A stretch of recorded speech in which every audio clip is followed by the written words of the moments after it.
Hey everybody, good morning once again on this beautiful, albeit a little chilly Wednesday morning right now. We've had some great weather these past couple days and it looks like even better weather is ahead of us. So we were just discussing in our staff meeting on Monday that some of the best things you can do for your immune system is just to get outside and exercise a little bit, get some fresh air, get some sunshine, get some vitamin D. So I just want to encourage you, if you haven't had a chance to take advantage of this great weather we've been having, please do so. I think Pastor Todd even maybe mentioned, I don't know if it was in his message or just our staff meeting, but take advantage of it while you can, because there's still a great chance we could have some more snow here as we're approaching May. For those who've lived in Colorado any length of time, you know that we're not out of the woods yet until it's about mid-June. So, but enjoy it while you can. Get outside, enjoy this fresh air, this nice weather. I can still see my breath a little bit this morning, but I'm believing as the sun comes out, it's going to warm up a little bit.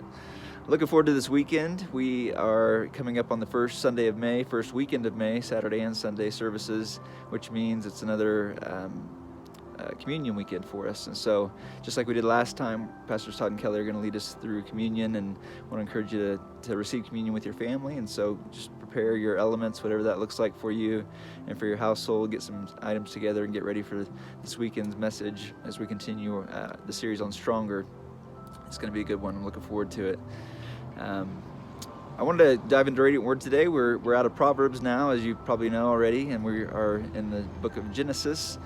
Our Radiant Word reading plan takes us through Psalms and Proverbs in the New Testament every year, and then we cover a third of the Old Testament every year. And so this is the first third of the Old Testament we're going to cover.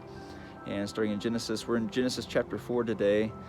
And just a great reminder, I think, to us today. The thing that jumped out at me, first of all, is that God is obviously not a vegetarian, that he loves meat. Because of Abel's offering of the lamb, he thought was great, and the crops not so much. No, I'm just kidding. That's not really the takeaway for today. But I thought the biggest takeaway for me was just bringing God the best that we have. And I want to encourage you in that today, that whatever you have to offer, that we're giving God our best every time.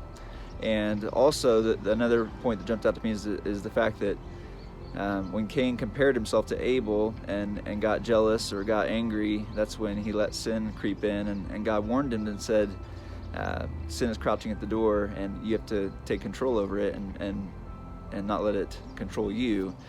And so I thought, I think it was Pastor Todd or Kelly said that the main killer, and they might have quoted somebody else, so many quotes running together in my head, but that comparison is the killer of joy. And I think that's so true in this age of social media that we live in, and when everybody posts their best self online, it might not be their truest self, but when you have photo editing and all this stuff, that you can kind of just take these little snapshots and make them look as good as you possibly can. And then we tend to compare ourselves to others and think, well, they're able to do this, or look how great and perfect their lives are. Just like Cain compared himself to Abel, and it let sin creep in, and that jealousy and the bitterness and the rage, and led to him being banished from the Lord's presence ultimately and exiled. We can do the same thing. We can let bitterness and let comparison steal our joy, and just looking at other people's lives and what they're doing, and God created you to be you. God created you to be the best you can be, and not to compare yourself with anybody else. And so I just want to admonish you and encourage you today to take advantage of today. This is the day the Lord has made. Let's rejoice. Let's be glad in it. And let's bring God our best. Let's give him the best we have. Give him our offerings of praise, of worship. And don't worry about comparing yourself to other people, because he's made you to be you. Be the best you can be. Love you guys. Hope you have a great Wednesday, and looking forward to worshiping with you this weekend. God bless.